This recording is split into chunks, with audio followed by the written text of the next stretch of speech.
Hello everybody, this is Alex from Nisbet here, and today I'd like to talk about some order entry basics.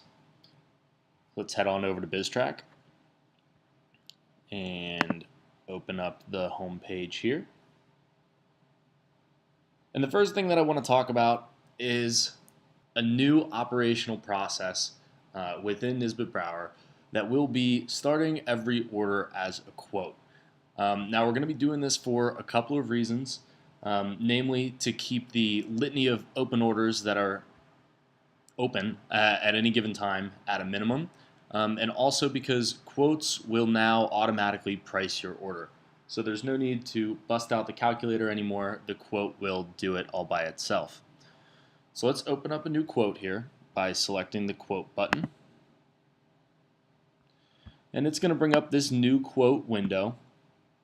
And so there's a lot of fields here that we can account for. The very first being obviously customer. And now up here you have a couple options. You can type in the customer code and hit enter, and that will bring up all of the customer information. You can also select the customer button up here at the top. You can go operational customers and then any and select go, and it will bring up the entire customer list. So from here, obviously, you can search by dragging the sidebar down, or you can search in the box by typing, let's say, Dries. It'll pull up all the Dries accounts. Or you can type in the customer code, as I did earlier in the box. Select enter or go. Pick your customer, double-click it, or hit OK down there. And so the next thing you're going to notice here is this sales type. So delivered is going to be a delivery order. Quick sale is going to be for anything that does not require picking. So this is almost exclusively store items. Will call is, as it is described, will call. And now when you move this over to an order, it's going to have options for will call now and will call later, but we'll handle that in a bit. And direct and mixed we do not have to worry about. And so right here is the option to turn this into a cash sale. And if you do flip it over to a cash sale, make sure to remember to pick a proper cash sale account. When you do select a cash sale account or customer with indicated by the star before the number, it is automatically going to select this button. So then that brings us over here to branch. And now it's going to default to Sharonville, which indicates that this is the branch that we're selling out of. But if we wanted to say sell out of Sharonville but ship out of Evendale, we would select this building button over here, click it, and select Evendale and hit OK. And so now you're going to see it has both branches listed out here. So we're always going to be selling out of Sharonville, but let's say we are shipping out of Evendale. It's going to have Evendale in parentheses if this was done correctly. So moving on, we're going to go to this delivered to button, and this is going to indicate the sub account or the job address. So we select deliver to. It's going to bring up our customer addresses for this specific account, this Dries account. So we hit go, and you'll see we've got two different types of addresses here. You've got the little icon here that's just a piece of paper, and then the little icon here that's got a hammer. So the difference between these two is that the icon with the hammer is a job address, which indicates that it is the equivalent of a Falcon sub account.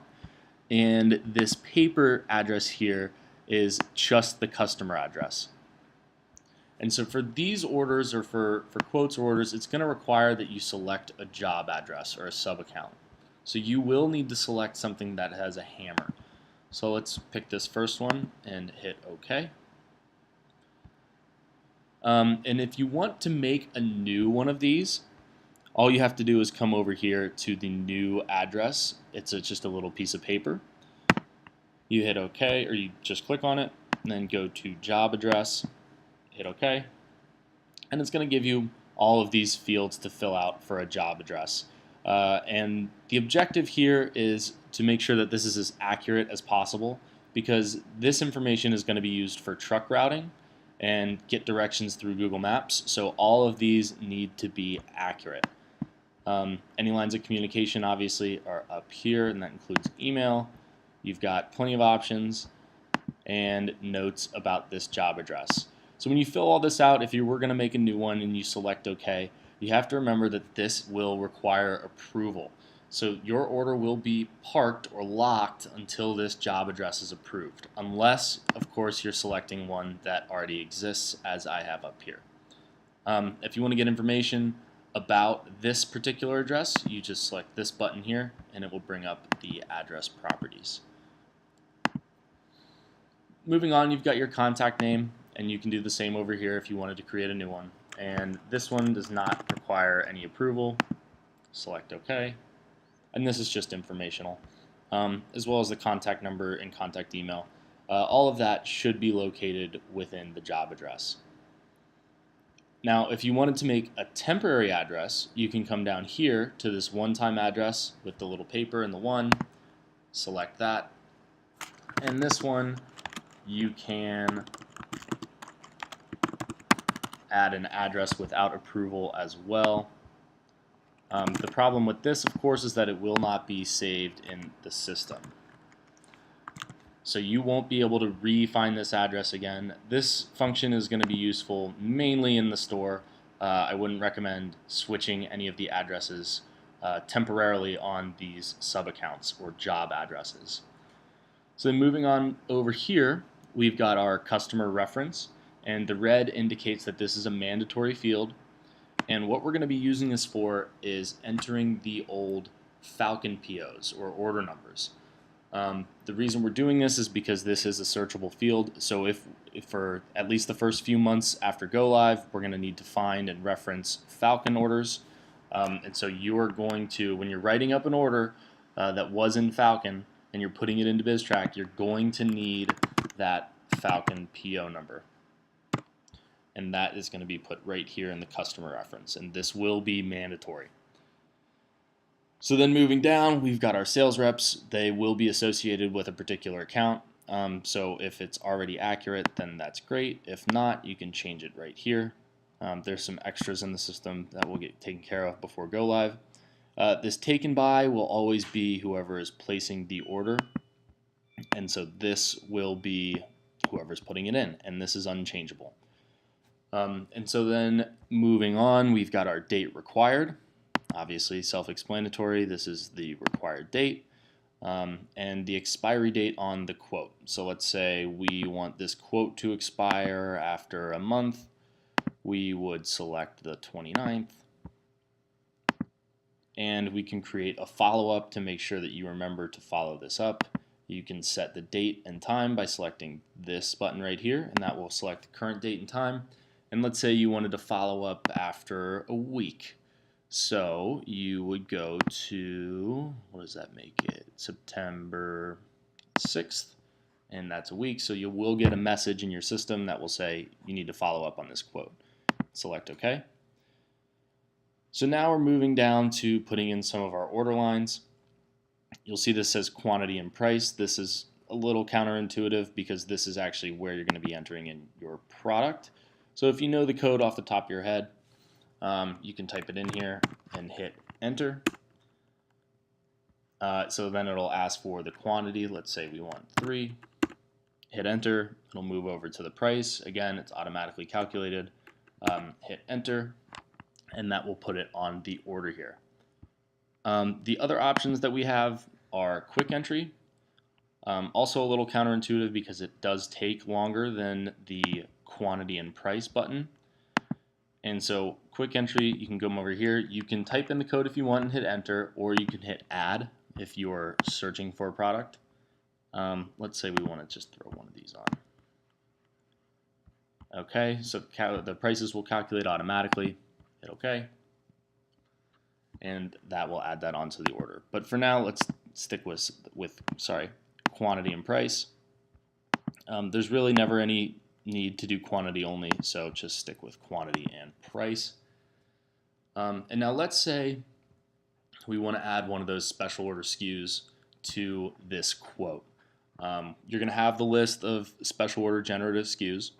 Let's do moldings. So SO molding, you don't need the entire SKU because this is also a search function. So let's say you screw up the exact code. You don't need it to be exact because when you hit enter, it's going to come up with a search for anything that would be considered SO molding. So here we've got the clear pine, the poplar, the MDF, the FJ. And so let's select this clear pine here, hit OK. And now let's add the buy price. And this is going to be per each. So this is just for one. Just remember that. Let's say it's $3.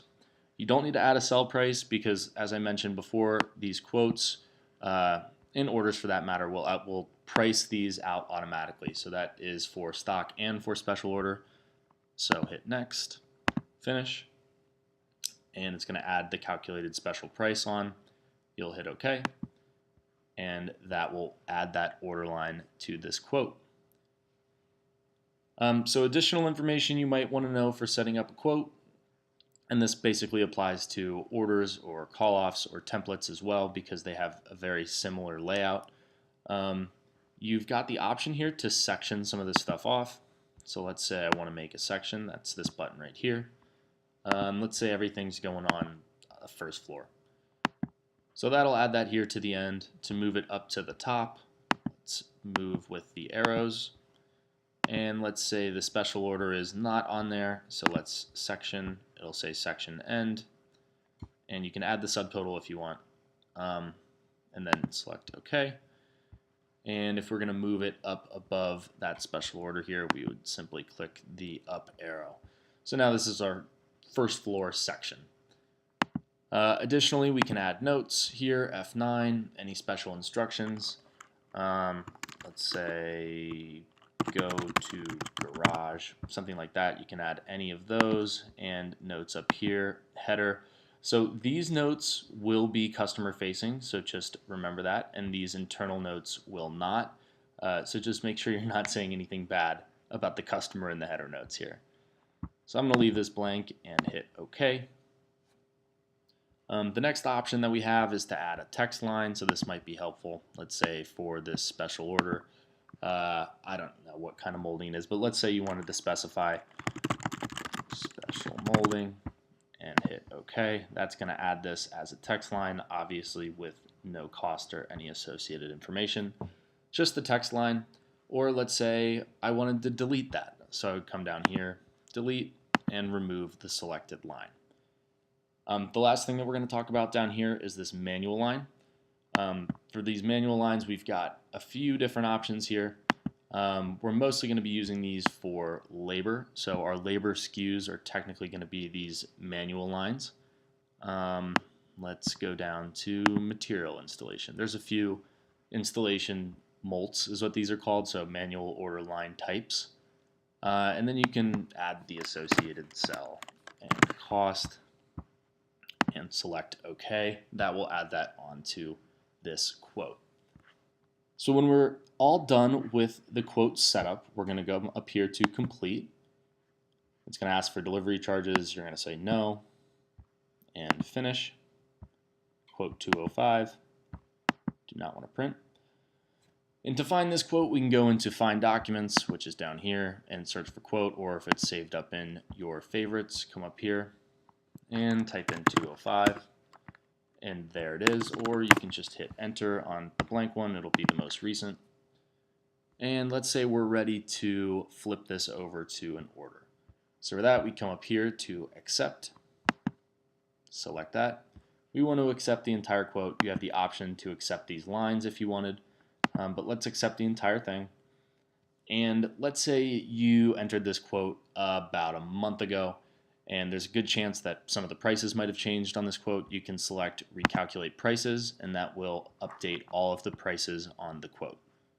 And I'm going to select this just for the sake of practice because these are all going to have the same price. So we're going to accept these to an order. You can select accept them to a call off or a template if you want, but we'll accept to an order. All right, and so we're going to get an out of stock warning for, and sometimes it'll minimize itself, for this 248. And so we can either get with purchasing or order some on our own if we wanted to. But for the sake of practice here, I am just going to delete this line, And so we're just going to have this box of nails and the special order on this particular order. So I'm going to go up here to complete because all this information has been entered from the quote. Select complete, no delivery charge, and then it's going to ask for this PO for the special order pine molding. Going to select a supplier up here. Let's say it's Funch. Select OK. Continue, and that is going to save the PO information for sourcing to handle. And that will complete our sales order. And we can go look for it by going into Find Documents. And there is our order right there. Another way to find this too is if you've got your quote number, like we had before, you right click on the quote, go to Related Documents, and you'll see that there is the sales order right there, as well as the associated PO. And so that's just going to conclude some basic order entry functions that we have in BisTrack. Again, everything should start as a quote because it will price it out automatically, and you can flip the quote over whenever you want. And that's going to conclude our video, and we'll see you in the next one.